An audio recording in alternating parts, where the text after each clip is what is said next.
ఆడవాళ్లకు ఎప్పటికీ అర్థం కాని విషయం ఏంటంటే తన పెళ్ళి అది ఎప్పుడు జరుగుతుందో గుర్తుంటుంది, కానీ ఎలా జరిగిందో ఎందుకు జరిగిందో ఎప్పటికీ అర్థం కాదు. ఎందుకంటే పుస్తకాలు చదివే వయసులో పెళ్లి చేసేస్తారు, కలలు కనే వయసులో పిల్లల్ని కనేస్తారు. ఇది నా జీవితం అని తెలుసుకునే వయసు వచ్చేసరికి ఇదే నీ జీవితం అని రాసి ఇచ్చేస్తారు. మన మంచితనం గురించి ఇతరులకు చెప్పకూడదు, కారణం వారు నమ్మరు. మన చెడును మరొకరికి తెలపకూడదు, కారణం దానికి కొంత జోడించి చాలా ఊహించుకుంటారు.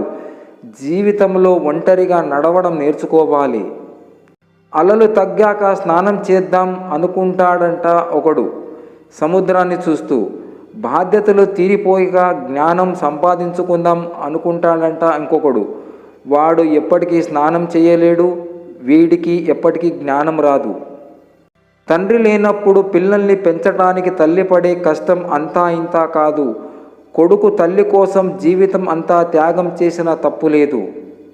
రోడ్డు మీద రాయిలా ఉండకు, ఎవరో ఒకరు తన్నేస్తారు. ఊరి చివర కొండలా ఉండు, తాకడానికి ఆలోచిస్తారు.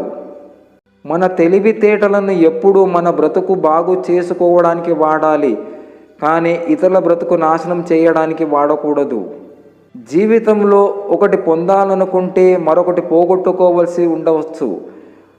అందుకే ఒకటి కోరుకోవడానికే కాదు, కోల్పోవడానికి కూడా సిద్ధంగా ఉండాలి.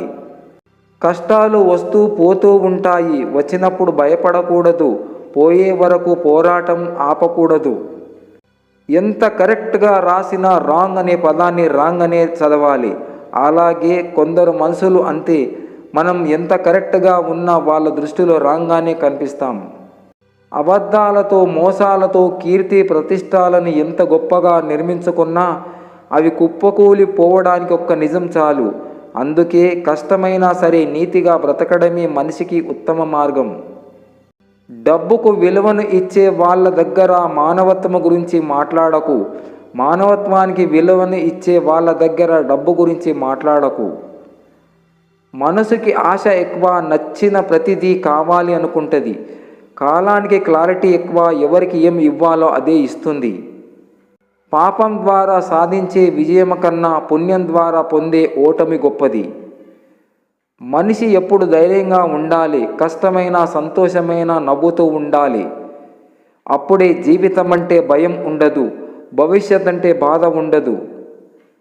అదృష్టాన్ని నమ్మి ఆస్తి అంతస్తులు సంపాదించలేవు, నీ కష్టాన్ని నమ్ముకొని ఏదైనా సంపాదించగలవు. ఒక బెస్ట్ ఫ్రెండ్ చెప్పిన హార్ట్ టచింగ్ లైన్, మరణించాక నన్ను చూడటానికి రావద్దు మిత్రమా, నువ్వు ఏడుస్తుంటే నీ కన్నీళ్లు తుడవడానికి నా చేతులు ఉండవు కదా. ఆడపిల్ల ఏడుస్తూ ఇంటికొస్తే మేము ఉన్నాం అని ధైర్యం ఇవ్వండి. అన్నీ బాగుంటే సంసారం వదులుకొని రాదు.